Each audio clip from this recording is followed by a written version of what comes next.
Hello. Today we're going to talk about how next-generation DPI can help improve cybersecurity products. What is meant by next-generation DPI? Well, DPI is the capacity to analyze network packets at very high throughputs to provide valuable insights about the network traffic, including real-time classification of traffic up to L7. The Qosmos product line has been the market leader in DPI for over a decade. Enea's next-generation DPI comprises many advanced features, such as encrypted traffic classification, detection of anomalous and evasive traffic, advanced first packet processing, extended protocol and application coverage, and cloud-scale performance. This technology is widely used in cybersecurity solutions for extended detection and response, next-generation firewalls, and other security functions. It is also useful in the telecom industry for traffic management and service assurance. Enea's Qosmos DPI is the only solution today that supports more than 4,000 different network protocols and applications.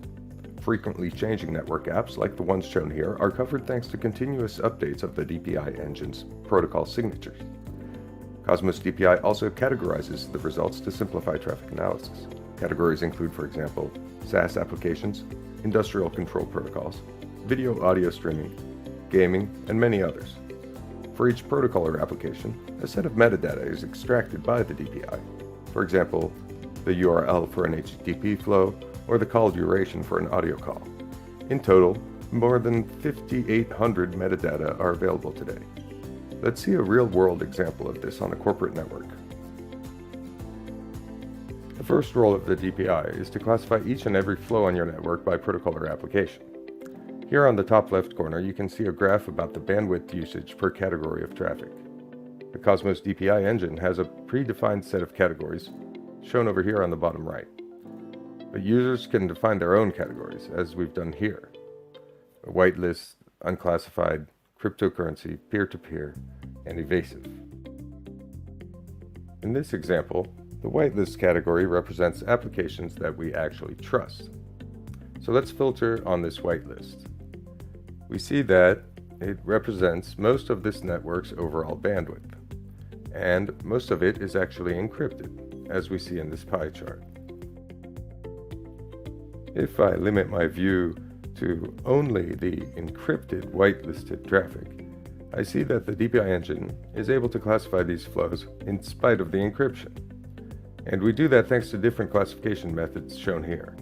So it could be metadata from the application itself, like an SSL certificate, the server SNI, or hashing DNS information using analysis of previous DNS queries to predict what the application is, or different types of session behavior, or analytics, or session correlations, all done to maintain a high level of classification in an encrypted world. Now I'll remove the whitelist filter and focus on a category that is clearly a risk, for example, cryptocurrency. Thanks to continuous updates, the DPI engine provides support for the latest popular cryptocurrency protocols and applications. Crypto miners emit low signals on the network because they mostly use CPU time and do their activity in a stealthy manner.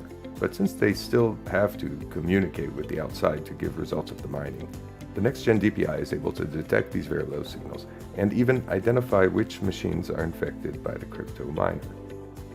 The DPI is able to locate where on your network, on which subnet, and on what machine in your network this type of activity is taking place.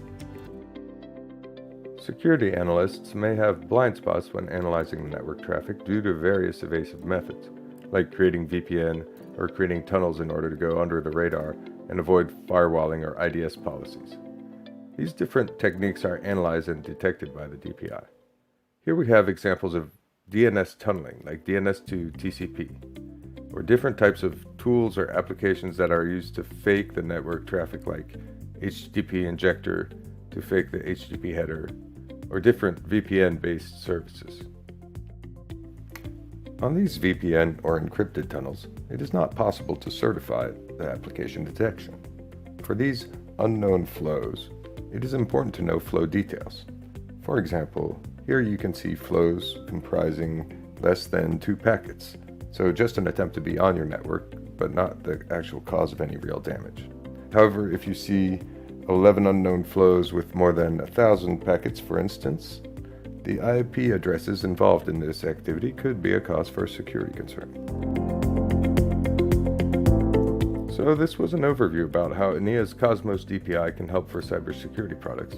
Stay tuned to this channel as we'll be adding screencasts like this one, but with more details about different scenarios and different types of threats that next generation DPI can detect.